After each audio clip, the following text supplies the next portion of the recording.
Jax, I guess for you first, it's a proud moment again to be captain for another year. Yeah, it is. Obviously, it's a great honour to captain this club, and I said the first time I got appointed, it was a huge honour, and I was lucky enough to captain my first game, and now I'm going into my 5th year as captain, and I couldn't be more happy and more honoured to lead this club, and I've got great support around me and a new addition next to me, so really excited for the year, and can't wait to get out of it. And do you feel like you're a better captain now? Are you growing as a captain from when you started? Oh, look, I've certainly learned so much over the 5 years, and I think I've grown as a captain, as a leader. Obviously faced a lot of ups and downs over the last 4 years, and I'm certainly growing from that, but I've had great support around me, and Ken and great support as a coach, and the leadership group have been a huge amount of support for me as well. But yeah, certainly learned a lot along the way, and I think I'm better in a better spot now than I was when I first started. Trevor, it isn't an easy job. You've done it for a long time and done a really good job, but I think with previous captains, Trevor, Cassisi, towards the end of their careers, they've stepped back and let the younger guys come through. Is that something you look to do in a couple of years? Not saying that you're at the end, but you're 28, done it for 4 years now.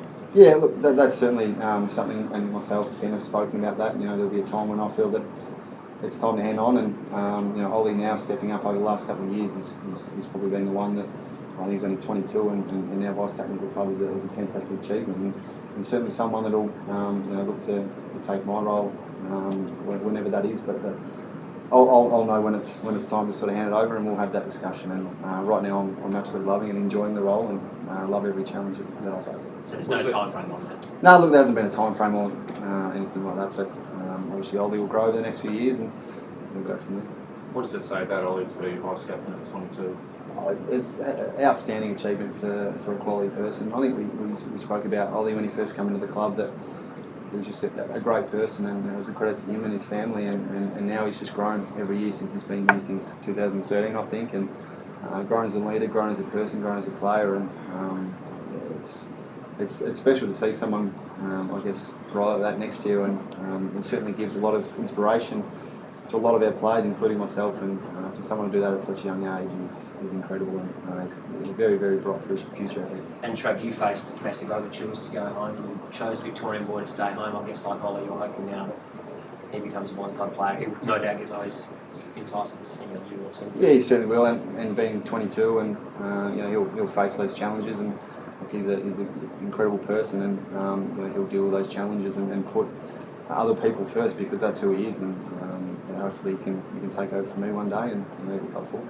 How does it feel, Ollie, sitting here as vice captain for the club? It's pretty surreal, to be honest. Look, 4 years ago I came across from Victoria not knowing anything about the club, and fortunate enough I've fallen in love with it. Pretty special to run out on this oval each day to train, to run out on Adelaide Oval, play with it, and now to be sitting side by side someone who I respect more than anyone. It's overwhelming. Really honoured to have the responsibility of that vice captaincy role, and looking forward to a year. Is the captaincy one day down the track something that you aspire to? Oh, possibly, yeah. At the moment, I've been given this role, and that's an enormous role for me to fulfil as it is. So I'm just sort of looking to do that at the moment, and if that happens to come about down the track, I'll be more than happy to have a crack at it. But at the moment, we've got a bit of respect to build back in the competition, and we're just taking it one step at a time. And there's been queries over the last couple of years about the on-field leadership and things aren't going well. What do you guys as a leadership group, and captain and vice captain in particular, how do you get better at that? What do you need to do next season with that? Yeah, look, that starts during the week, really. Everything we do, we need to make sure that we're challenging each other and put ourselves in situations that we need to handle on the spot. And leadership over the last 2 years obviously been questioned on the ground in games when we haven't been able to stand up. But the most important thing we've spoken about the last 4 years is game day leadership, and that starts with the two of us performing when it matters, and the rest of the leadership group as well, and really set the example for the rest of the playing group, and certainly he's done that over the last couple of years, even though it hasn't been consistent throughout the whole group, and that's why he's elevated himself to the vice captaincy. Like, what was the process in picking a leadership group this year? Yeah, look, it was a players vote. So every player was handed a sheet of paper, and we were able to vote on who they wanted to lead the club forward. And the 6 players that were chosen were the highest of the list, and we thought there was It was probably a little bit too many last year. I think we had 8 last year in the leadership group, and 6 was the right number. And I think it's a great fit for different types of leaders that we've got in the group, and I think a really challenging type players in there to really take this group forward and really set expectations and standards really high. So you decided on 6, and then you run like 6 names down in our order. No. How the process of elimination? So there was a sheet of paper, and everyone had to write down on our values who were the players to take it forward, and from there we chose how many would go into the leadership group. So did players did they have to choose 5 or 6 names, or did they just write as many as they thought? They went through the whole playing list and voted for playing list, yeah. Okay, and then the board had to sign off on the coaching staff? Yeah, everything goes through obviously the board and then the footy manager and the coach as well. But really, it was all driven by the players and who they want to take this group forward. So it was a great little experience for the playing group to see who they wanted to take the club forward. And credit to the guys who are in there, but also for Loves, Westie and Honshu, they're still going to be a vital part of our leadership team. Not necessarily in the leadership group, but they'll continue to drive the standards, and they were again voted very high from the players, but we just thought it was the best to go back to 6. Ollie, clearly just always spoken about Ollie as a possible captain after you eventually hand over the reins. Hamish was vice captain last year. He's still in the leadership group. Does that say good things about him or bad things about him? Was that trade talk? No, look, that has nothing to do with where it comes about. It's more about Ollie elevating himself over the last couple of years and thoroughly deserved his spot. Hamish is still a quality leader and in the leadership group, and his role won't change at all. He'll continue to give great support to myself and Ollie, but it's more about Ollie elevating himself over the last couple of years, and a lot of positives to come to that. And Trent going back in, he would be pretty happy about that, I guess. Yeah, he is, and he's still been a leader over the last couple of years, even though he hasn't been in there, and he's just such a presence out there. And we saw this year going to the ruck that he had a lot of dominance in there, and his presence around the ground is certainly something that the players really thrive on, and he'll continue to do that and lead through his voice and his demanding attitude, and that's what we love about Jackman. You touched on it earlier, is Ollie the natural successor for you? The way he's progressing, and you do decide eventually that maybe you want to hand it over? Yeah, look, and he's shown that over the last 2 years as a 22-year-old.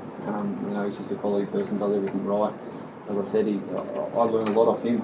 The way he goes about his footy, the way he trains, the way he plays. He just puts the team first before anyone else, and that's what you want in a quality leader. And he's certainly on the track to whether it's one day take over, and that's the credit to him. 22. Last couple, guys. I'm not sure. You might not have. I know it's been dealt with pretty well by the club. But the Jarman thing, was that something you had to be part of the leadership group for, or you weren't voted into that as vice captain at that stage? How difficult was that, I suppose? Yeah, that was dealt with a few of the leaders from previous years, and I think the club's handled it pretty well. And obviously, it's a police matter, so we've sort of moved on that now, and we're sort of back to footy and really knuckled down into pre-season.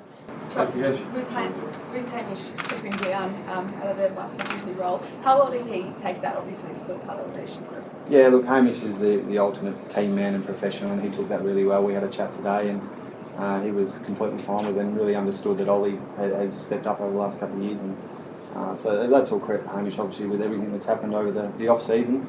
He's come back, trained the house down, and led extremely well, and that's why he's in the leadership group again.